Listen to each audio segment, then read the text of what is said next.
დღემშვიდობისა ძვირფასო ტელემაყურებლობა მოგესალმებით. ტელეკომპანია მეგადიოს უყურებთ. ეს გადაცემა შუოდღე ქუთაისშია. მე ამავე გადაცემის წამყვანი ნანა თეოდორაძე.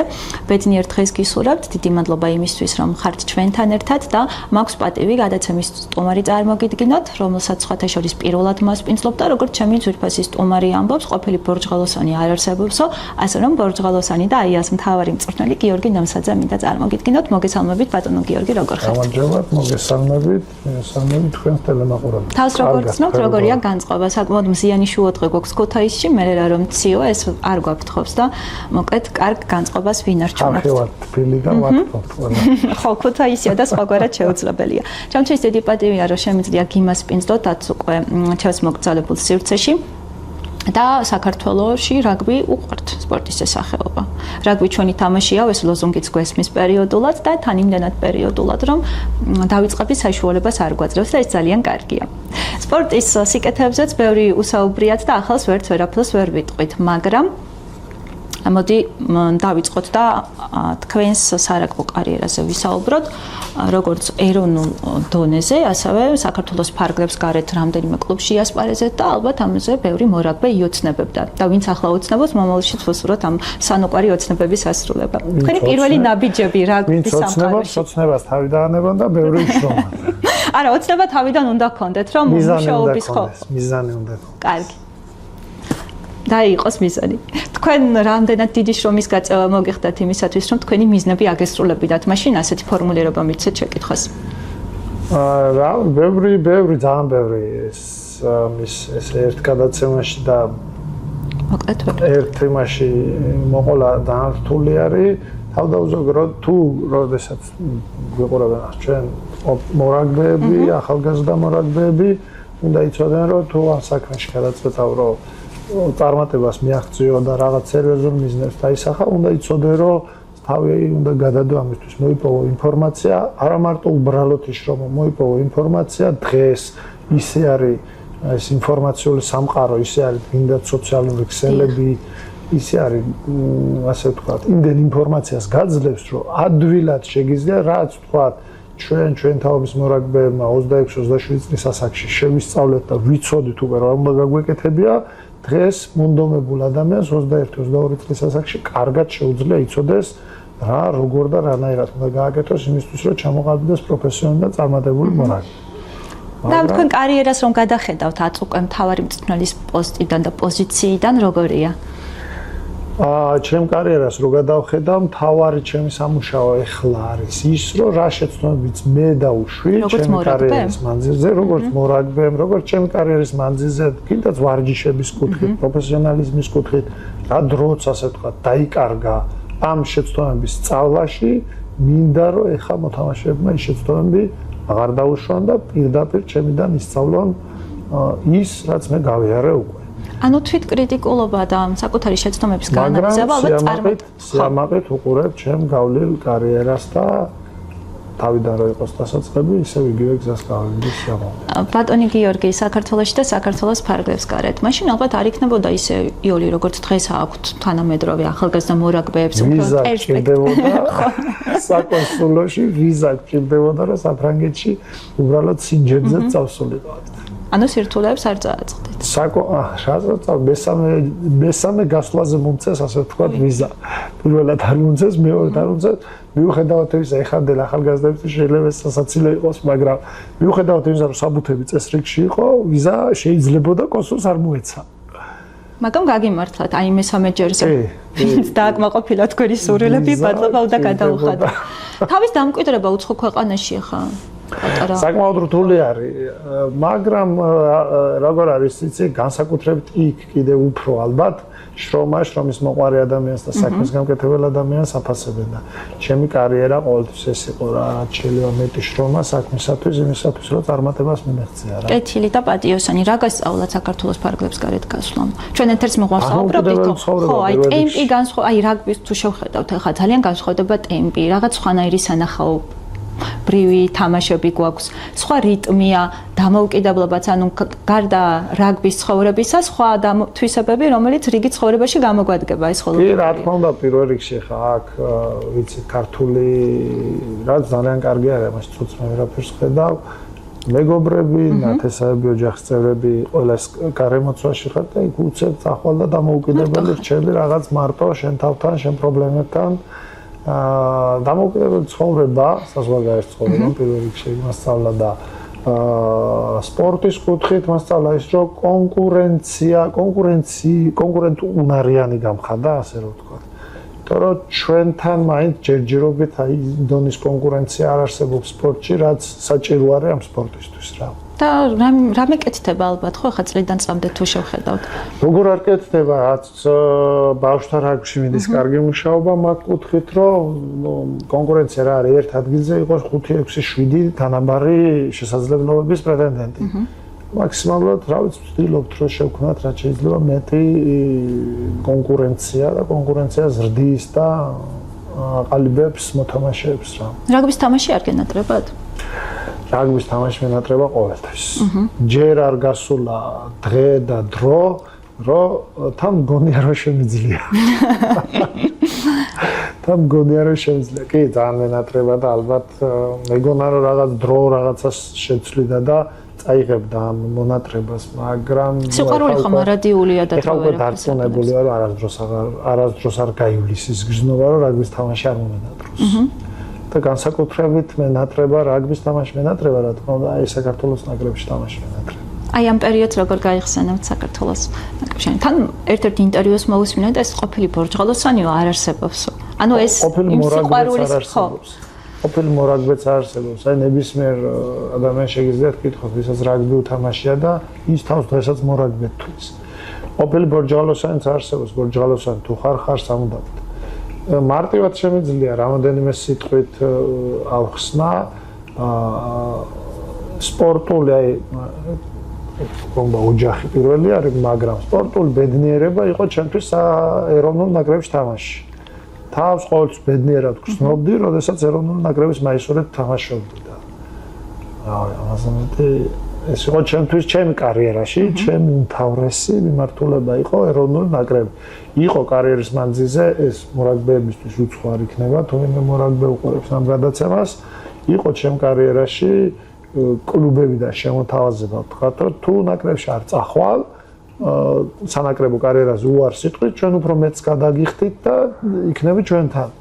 მაგრამ არასდროს განხილვის საგანიც კი არასდროს ყოფილა ეს ჩემთვის, მთელი ჩემი კარიერის მანძილზე პრიორიტეტი იყო სანაკრებო თამაში. აი ეს თავარი მწვრთნელი ბრძანდებით. ტიტულოვანი სანაკრებო ქართულ რაგბის ისტორიაში ერთ-ერთი გამორჩეული კლუბი. ეს შემოთავაზება როგორ განიხილეთ? და რამდენად დიდი სიამოვნებით და პასუხისმგებლობით დათანხმდით?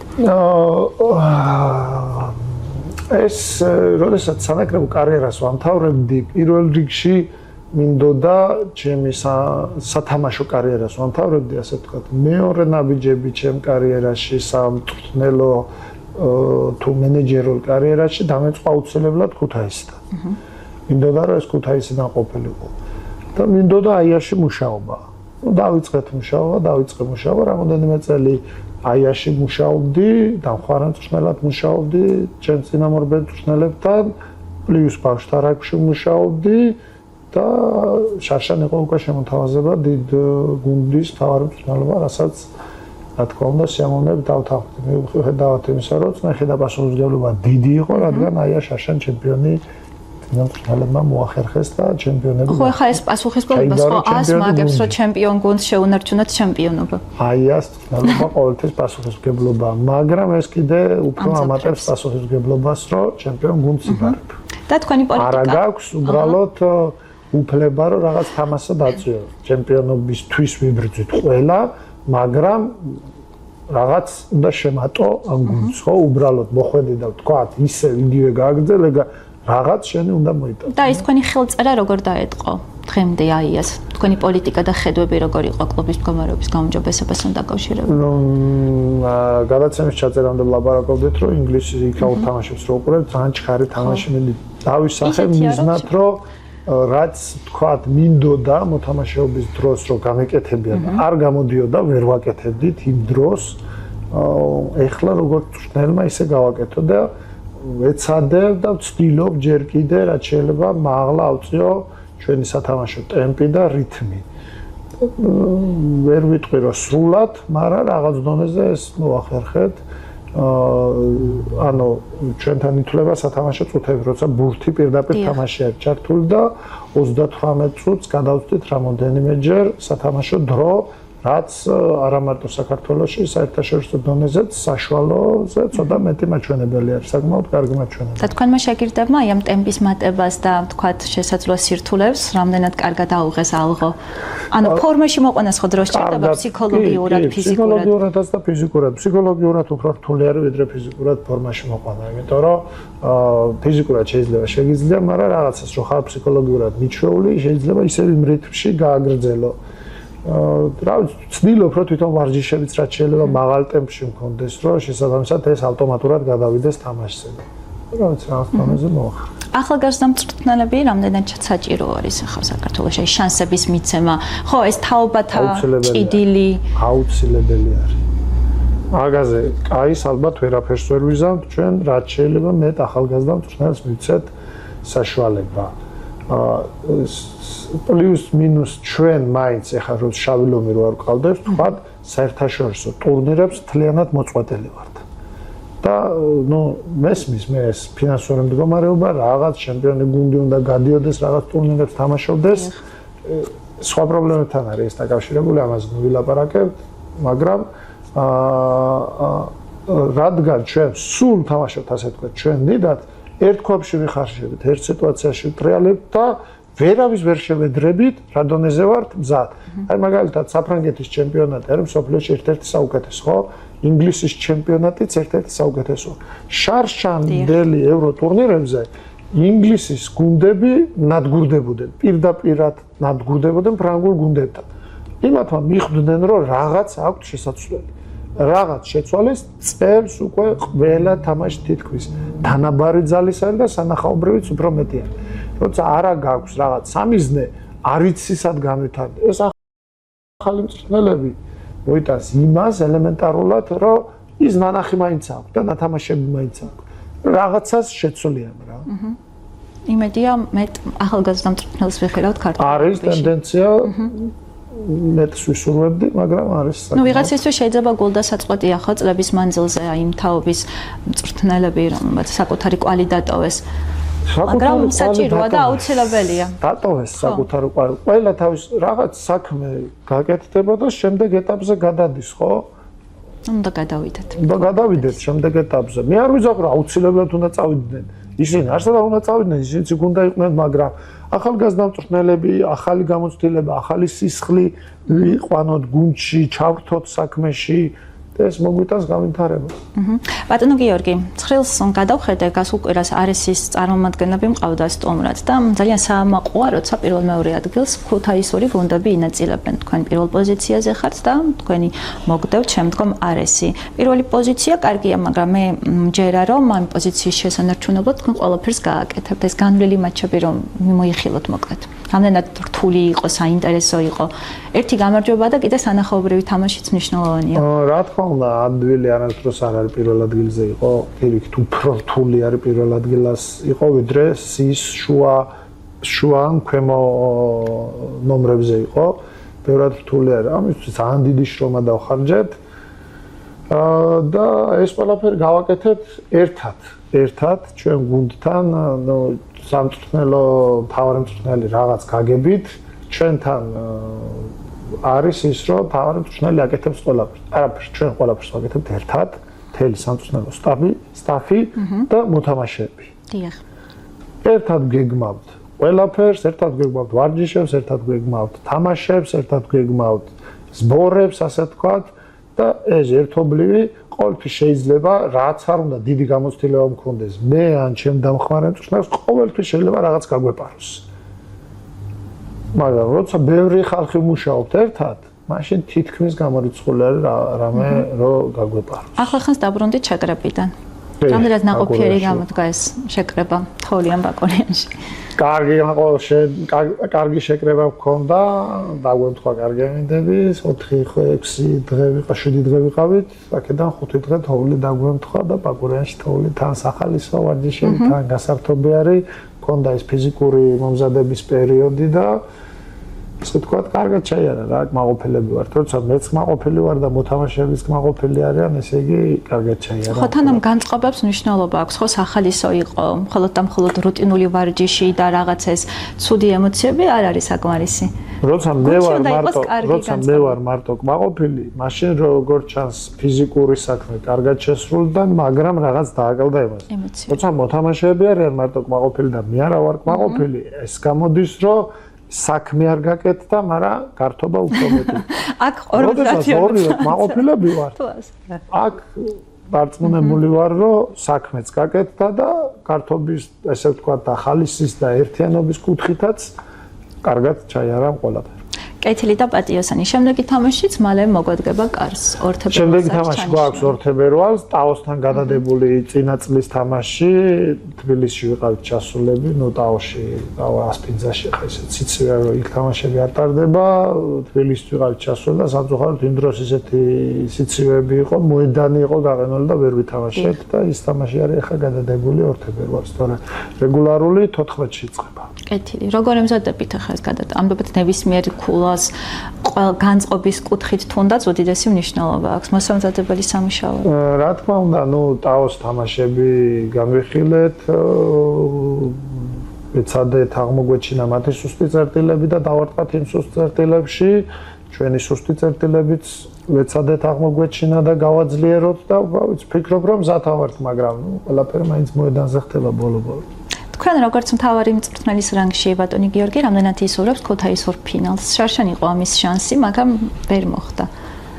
ვისურვებ რა, გამიხარდება, თუ ეს ასე იქნება, ორი ქუთაისური გუნდი არის, ნათქვამი, რომ საქართველოში რაგბი ქუთაისელების თამაში არის, თუ ეს მოხდება, ჩემთვის თან სასიამოვნო იქნება ეს პროცესი რა. და დიდ პატივსაცემი არის, აქვს მას თავისი რაც მთავარია თავისი თამასა და სათამაშო სტილი აქვს და ამის შანსიც არსებობს. თუ იქნება დიდი სიამოვნებით მე მოხარული ვიქნები. ალბათ გულშემატკივრებით მოხარულები იქნებიან, იმიტომ რომ რომელიმე ქუთაისური კლუბი ჩემპიონი გახდება. ამ კუთხით თუ შევხედავთ. ასე აუცილებლად ქუთაისში დარჩება, მაგრამ ეს ფინალს ალბათ გამეთანხმებით ქუთაისს უნდა უმასპინძლოს. ყველა შემთხვევაში ფინალის მერე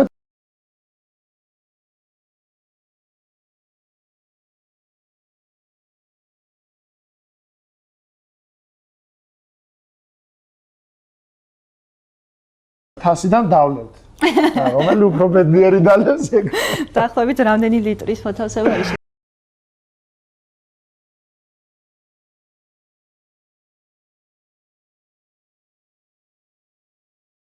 არ არის ძალიან დიდი, თასი თვითონ დიდი არის, მაგრამ ის რაც ასე ვთქვათ სივრცე არის, სადაც შეიძლება სიტყვის ჩასმა, ის ფიალის ზომის. აჰა, გასაგები. ანუ ღირსეულად გავართმევთ თავს. კი, ნებისმიერი მოთამაშეს შეუძლია. ხო, ის წარმატებული სპორტსმენისთვის ახლა ეს ცდუნებები როგორ უნდა დათრგუნოს? თქვენი რჩევები რა არის? ხო, ახლა შეიძლება იშვიათად თავისუფლება მისცე, მაგრამ აი ეს რეჟიმი, რამდენ რამეზე მოგიწიათ ალბათ თავის დროზე უარის თქმა? ძალიან ბევრზე, აი პროფესიონალი სპორტსმენობის პერიოდში თითებზე ჩამოსათლელად მახსოვს, ტკბილი როდის ვჭამე, თქვათ, მაკდონალდი ახდიდათ არ მეყვარს, მაგრამ აი ნებისმიერი ფასტ ფუდი როდის ვჭამე, ან თუნდაც პიცა როდის ვჭამე, თითებზე დავითვლი იმდენჯერ. ალკოჰოლზე ზედმეტია საუბარი. თუნდაც ის ალკოჰოლიც თითებზე შემიძლია დავითვალო. აი ხა თქვათ, ესე ასკეტურიც არ არის საჭირო, მაგრამ გვაქვს ჩვენს თავისუფალი დროები, ეხა მაგალითად თამაშები რო გვაქვს, ძირითადად ესე არის ხოლმე 3 თამაში, ერთი კვირა დასვენება და მერე ისევ 3 თამაში. არის რაღაც პერიოდები, სადაც შეიძლება უკვე როდესაც პროფესიონალი სპორტსმენი ხარ, ყველანაირად ფორმაში ხარ ჩამდგარი, თუნდაც კვირაში ერთი დღე დალევაზე არ არის აქ საუბარი. აი, საჭმელი, მაინც სიამოვნება ხო რაღაც დონეში ჩამა. რაც გინდა, რაც სიამოვნებ, შეიძლება მიიღო რა, მაგრამ ეხა ეს თუ კვირაში ორჯერ არის ფორმაში არ ხარ ჩამდგარი, ცხიმების პროცენტულობა ორგანიზმში დიდი გაქვს, მაშინ არ გამოდის. გაისახება ეს მოედანზე.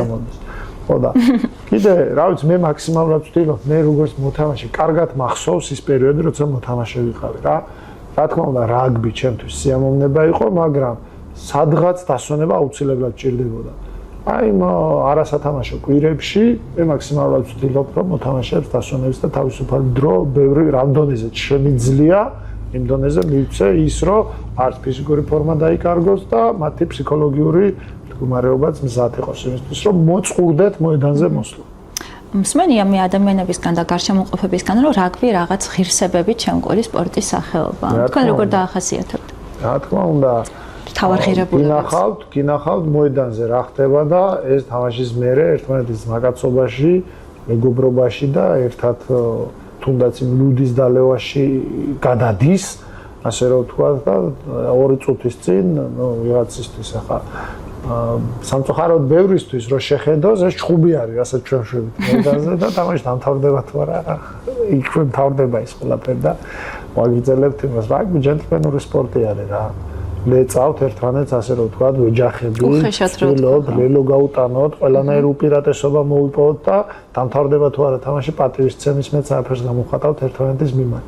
უბრალოდ სხვას რო ყველაფერს თავი დავანებოთ, ამ ხელა ხალხის ასე ვთქვათ, თამაშს განსჯის მოედანზე მსაჯი, რომელიც ჩვენთვის ყველასთვის ბატონი მსაჯი არის. ამით ყველაფერია ნათქვამი. მიმართვა არის იმასთან ბატონო მსაჯო. სხვანაირ მიმართვა არ შეიძლება. და იგივე მოეთხოვება ნაწილობრივ გულშემატკივარსაც, ხომ? საჯის მიმართ გამოიჩინოს საჯის მიმართ რაღაც ჩვენ თვითონ არ გავატარეთ, ასე ვთქვათ, რომ რაღაც შეურაცხყოფა ვინმე მიაყენოს საჯს მოედანზე. ეგრე არ ხდება რაგბში. გულშემატკივრის როლზე უნდა მომახსენოთ. თან ქუთაისში ხო, ქუთაისში რაღაც განსხვავებული გულშემატკივრობა იციან, ვიცით ხოლმე. რასაც არ უნდა აკეთებდეთ მოედანზე, ალბათ ეს უფრო ლამაზს ხდის, როდესაც გულშემატკივარი არის მოედანზე. კი, ტელევიზორიდან ვიცით, მაგის სტატისტიკაც გვაქვს, რამდენი ადამიანი მიყურებს, მაგრამ რასაც არ უნდა აკეთებდეთ, ის უფრო ლამაზი და საინტერესო ხდება ნებისმიერ მოთამაშისთვის, როდესაც გულშემატკივარი არის მოედანზე და გულშემატკივარის ენერგია გეძლევა. ეხლა რა არის გულშემატკივარის ენერგია?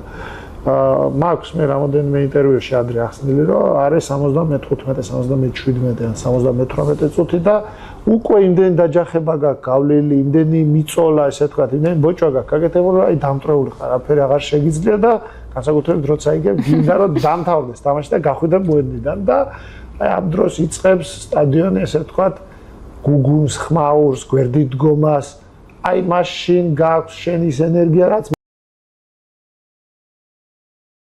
და იბრძვი არა უკვე თუნდაც გამარჯვებისთვის და თუნდაც ლელოს გატანის იბრძვი იმ გულშემატკივრისთვის, ვინც შენთან არის მოსული. დარწმუნებული ვარ, რომ მათი мотиваცია თქვენ არ მოგაკლდებათ.